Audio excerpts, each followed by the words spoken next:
Under-19 Asia cup 2024-এর আজকের প্রথম সেমিফাইনালে বাংলাদেশ কিন্তু দুর্দান্ত মানের একটা খেলা খেলেছেন।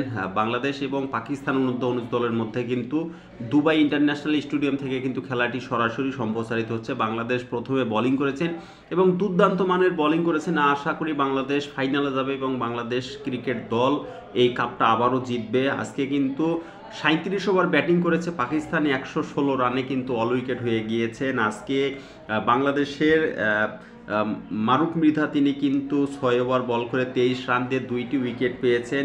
তারপরে হচ্ছে ইকবাল হাসান ইমন তিনি কিন্তু আসলে সবচাইতে কাজটি তিনি কিন্তু করেছেন, যেটা হচ্ছে 7 ওভার বল করে একটি মেডেন ওভার নিয়েছেন, 24টি রান দিয়েছেন এবং 4টি উইকেট কিন্তু ইমন কিন্তু তুলে নিয়েছেন। এবং আরেক দেবাশিস সরকার তিনিও একটি উইকেট নিয়েছেন এবং আল ফাহাদ কিন্তু একটি উইকেট নিয়েছেন। 117 রানের টার্গেটে এখন বাংলাদেশ অনূর্ধ্ব-19 দল দুবাই ইন্টারন্যাশনাল ক্রিকেট স্টেডিয়ামে ব্যাটিং করবেন এবং আরেকটি ম্যাচ কিন্তু খেলা হচ্ছে শ্রীলঙ্কা বনাম ইন্ডিয়ার মধ্যে।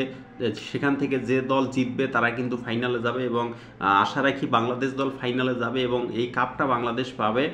বাংলাদেশের ইমন এবং হচ্ছে মৃধা এবং যারা আজকে বোলিং করেছেন তাদেরকে সকলকেই অসংখ্য ধন্যবাদ, ভালোবাসা। ওই একটু পরেই খেলা শুরু হবে, ব্রেক চলছে। বাংলাদেশ অনূর্ধ্ব-19 দলের জন্য অনেক অনেক ভালোবাসা।